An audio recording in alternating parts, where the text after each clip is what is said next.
اور بے حیاؤں کو جب اللہ پکڑتا ہے اگلی پچھلی برابر کر دیتا ہے۔ میرے بھائیوں، آج کا سارا معاشرہ وہ بے حیائی کی طرف سرک رہا ہے۔ اگر ہم نے توبہ نہ کی اور اسی طرح ہمارے گھروں میں کیبل چلتے رہے اور یہ ننگے ناچ چلتے رہے تو انتظار کرو قوم لوط کی کڑک کا اور ان کے پتھروں کا اور ان کے عذاب کی بارش کا۔ اگر توبہ نہ کی تو کوئی دنیا کی طاقت نہیں جو ہمیں اللہ پاک کے عذاب سے بچا سکے۔ اگر یہ موسیقی کی تانیں اسی طرح بکھرتی رہیں اور عورتیں اسی طرح اریاں ہو کے بازاروں کی زینت بنتی رہیں اور یہ نوجوان اسی طرح ناچتے تھرکتے رہے اور گانے پہ سر دھنتے رہے اور سود کی عمارتیں بلند و بالا بنتی گئیں اور حرام کی کمائیاں چلتی گئیں اور مظلوم کی ہائے ہائے بڑھتی گئی اور ظالم کا نشہ بڑھتا گیا، تو وہ دن دور نہیں ہے کہ جب ان پر بھی قوم عاد کے کوڑے برس نہ جائیں اور قوم لوط کی بجلیاں کڑک نہ جائیں اور ان کے پتھر برس نہ جائیں کہ ہمارا معاملہ جلدی میں آتا ہے، ہم پہلے پکڑے جاتے ہیں، ہم پہلے پکڑے جاتے ہیں۔ اور یہ میرا اللہ سن رہا ہے، میں اسی کے دعوے پہ یہ بات کر رہا ہوں کہ ساری دنیا کے باطل پر بھی اللہ کا ہاتھ پڑ چکا ہے، اللہ کا ہاتھ پڑ چکا ہے۔ یہ معاشرہ بے حیائی کے حدود پر آ چکا ہے، یہ معاشرے سے سور شرماتا ہے۔ دنیا کا بے حیا ترین جانور بھی آج ان انسانوں سے شرما رہا ہے، شیطان بھی ان سے شرما رہا ہے۔ وہ بے حیائی کی حدود سے آگے جا چکے ہیں، وہ انسانیت کی چادر اتار چکے ہیں، وہ انسان نہیں ہیں، وہ جانور بھی نہیں ہیں، وہ جانوروں سے بھی بدتر ہیں، یہ زمین پر بوجھ ہیں۔ ایٹمی طاقت ہونا اللہ کو للکار نہیں سکتا، ایٹمی طاقت ہونا اللہ کو ڈرا نہیں سکتا، کائنات کے انسانوں کا خون کر دینا انہیں اللہ کے دربار میں کوئی کبھی نہیں بنا سکتا۔ ان قریب اللہ کا ہاتھ پڑنے والا ہے، وہ پکڑ کے دکھائے گا۔ وَكَذَلِكَ أَخْذُ رَبِّكَ إِذَا أَخَذَ الْقُرَىٰ وَهِيَ ظَالِمَةٌ إِنَّ أَخْذَهُ أَلِيمٌ شَدِيدٌ۔ اللہ تعالیٰ بے حیاؤں کو مہلت نہیں دیتا، اللہ تعالیٰ بے غیرتوں کو مہلت نہیں دیتا۔ اللہ تعالیٰ ان کی رسی کھینچے گا، ان کی زمینیں ٹوٹیں گی، ان کی عمارتیں فلک بوس وہ سجدے میں گریں گی اور یہ نظام اللہ ملیا میٹ کرے گا۔ اور اس لیے آپ میرے گھر میں چھلکا پھینکو، پھر چھلکا پھینکو، پھر چھلکا پھینکو، پھر پتھر پھینکو، پھر ایک دن اٹھا کے گندگی پھینک دو تو میں بھی آستینے چڑھا لوں گا۔ کیا سمجھ رکھا ہے؟ میری شرافت سے ناجائز فائدہ اٹھاتے ہو، میں کب تک تیرا برداشت کروں؟ تو میرے گھر کو گندا کرتا ہے۔ یہ دھرتی اللہ کی ہے، یہ زمین اللہ نے بنائی تھی، اللہ نے بچھائی تھی، یہ آج بھی اللہ کی ہے، یہ کل بھی اللہ کی رہے گی۔ یہ فضائیں اللہ کی ہیں، آسمان اللہ کا ہے، چاند سورج اللہ کے ہیں۔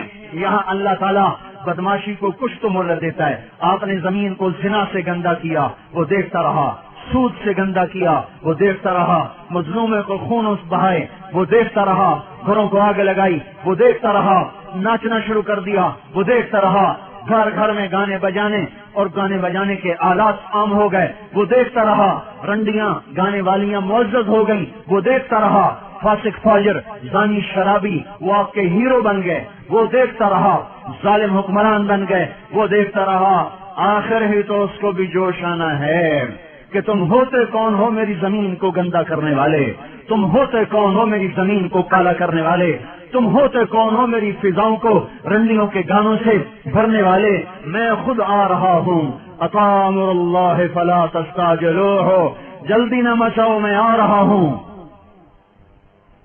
میرے بھائیوں، اللہ کے واسطے توبہ کرو، حالات بڑے سنگین ہیں۔ آج توبہ کے سوا کوئی جائے پناہ نہیں ہے۔ زمین اور تنگ ہوتی چلی جائے گی، فضائیں اور خلاف ہو جائیں گی، زمین بھی تیور بدل رہی ہے، فلک بھی آنکھیں دکھا رہا ہے۔ ہمارے پاس کوئی اعمال نہیں جس سے اللہ کی مدد کو اتار لیں، اس کی رحمت کو اتار لیں۔ ہم ان قوموں کے پیچھے جا رہے ہیں جن پر اللہ کا عذاب واجب ہو چکا ہے، ثابت ہو چکا ہے۔ ہماری آنکھ نے نہ دیکھا تو اس کا مطلب یہ نہیں کہ اللہ کی پکڑ نہیں آئے گی۔ ہم قبروں میں چلے گئے تو اس کا مطلب یہ نہیں کہ اللہ پاک کے نظام نہ بدلے گا۔ اللہ نے زمین کو ہر دفعہ دھویا ہے، جب گناہوں سے بھرتے بھرتے اس حد تک چلی گئی کہ اللہ پاک کی طرف سے حجت تمام ہوئی تو ایک جھاڑو سے زمین کو صاف کر دیا اور اپنے نیک بندوں کی فصل سے پھر زمین کو بہاروں سے آباد کر دیا۔ باد صبا باد نسیم گھلنے کو ہے، کلیاں کھلنے کو ہیں، پھول مہکنے کو ہے، صبح صادق قریب ہے۔ ہمارے مقدر میں دیکھنا ہے یا نہیں ہے یہ ایک الگ مسئلہ ہے، لیکن اگر یہ دھرتی یا آسمان اللہ کا ہے تو اللہ تعالیٰ بے حیا کو کبھی زندہ نہیں چھوڑے گا، کبھی مہلت نہ دے گا۔ اسے اپنی دھرتی کو پاک رکھنا ہے اور پاک کر کے دکھائے گا۔ یہ آپ کے ہاتھ میں ہے، جتنی جلدی دعوت دینا شروع کرو گے اتنی جلدی بادل کی پکڑ آ جائے گی. ایٹمی طاقت بن کے تو دیکھ لیا, ایٹمی طاقت بن کے تو دیکھ لیا, اب اللہ کے سفیر بن کے دکھا دو, اللہ کے نمائندے بن کے دکھا دو, اپنے نبی کے نائب بن کے دکھا دو. اس قرآن کو ہاتھ میں لو اور اپنے سینے سے سجاؤ, اپنی آنکھوں کو حیا کا سرما دو, اپنی آنکھوں میں حیا کا سرما لاؤ, اپنے ماتھوں کو جھومر لگاؤ سجدوں کی محراب کا. 95% نماز چھوڑ گئے, کہاں سے مدد آئے؟ 100% حرام کھانے والے بن گئے, کہاں سے مدد آئے؟ مسجدیں برباد ہو گئیں, کہاں سے مدد آئے؟ مظلوم کی ہائے ہائے عرش کو ہلا رہی ہے, مدد کہاں سے آئے؟ ہاں, تمہارے ماتھے کا جھومر تمہارے نمازوں کے سجدوں کی محرابیں ہیں. اپنے کانوں کو آشنا کرو قرآن کی موسیقی سے. تمہاری موسیقی قرآن ہے, فاحشہ عورتوں کے گانے نہیں ہیں. تمہارے قدم مسجد کو اٹھتے ہیں, رقص گاؤں کو نہیں اٹھتے. اس وجود کو پاک کرو, اللہ کے نمائندے بنو. اس کے لیے بستر, ہم کوئی تبلیغی جماعت کے لیے بستر اٹھوا رہے ہیں, ہم کوئی اپنی ذات کے لیے بستر اٹھوا رہے ہیں. میں جو گلا پھاڑ رہا ہوں اس لیے کہ مجھے آپ کو بڑا خطیب بنا دیں, تو آپ اگر واہ واہ کریں گے تو اس سے مجھے کیا نفع ہے؟ میں تو پردیسی ہوں, آج ہوں کل چلا جاؤں گا. کبھی راستوں میں تنہا, کبھی ہوں ورود صحرا, میں جنوں کا ہم سفر ہوں, میرا کوئی گھر نہیں ہے. مجھے آپ کی آہ کا بھی کوئی نفع نہیں, آپ کی واہ کا بھی کوئی نفع نہیں, آپ کی تف کا بھی مجھے کوئی نقصان نہیں, اور آپ کی واہ واہ کا بھی مجھے کوئی نفع نہیں. میں تو رو رہا ہوں آپ کے سامنے کہ امت کی کشتی گرداب میں ہے, اور آپ کو کھانے کی سوچی ہوئی ہے, بچے پالنے کی سوچی ہوئی ہے. ہاں, جب ملا ہی پتوار چھوڑ دے تو کشتی ڈوبے نہ تو اور کیا ہو.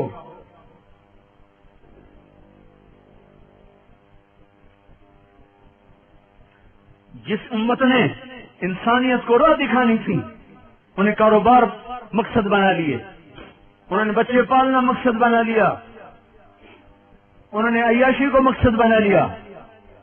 کاروبار, فیکٹریاں لگانا, ملیں لگانا, سیاست کھیلنا, ناظم بن رہے, نائب ناظم بن رہے, ممبر بن رہے, اس پہ ایمان کے سودے کر رہے. کرنے والا کام چھوڑ دیا. میرے بھائیوں, اپنی حیثیت پہچانو, آپ اللہ کے رسول کے نمائندے ہیں. اس لیے ہم آپ کو گھروں سے نکلنے کی دعوت دے رہے ہیں, اس لیے بستر اٹھانے کی دعوت دے رہے ہیں. تبلیغی جماعت کا عدد بڑھ کے کیا ہو جائے گا؟ کوئی ہمیں نفع ہو جائے گا؟ نہیں.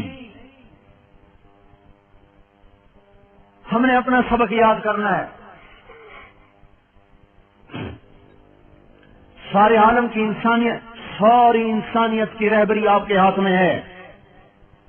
کنتم خیر امۃ اخرجت للناس تأمرون بالمعروف وتنہون عن المنکر وتؤمنون باللہ. اللہ ہمیں کہہ رہا تم سب سے بہترین امت ہو, میں نے تمہیں گھروں سے نکال دیا ہے. اخرجت, اخرجت, اللہ خرجت کہتا, اللہ برزت کہلا, اللہ ظہرت کہتا, اللہ طلعت کہتا. اللہ کیا کہہ رہا ہے؟ اخرجت, اخرجت. تم چاہو یا نہ چاہو تمہیں پکڑ کے نکال دیا گیا ہے. کیوں نکالا ہے؟ للناس, لوگوں کے لیے. کیا؟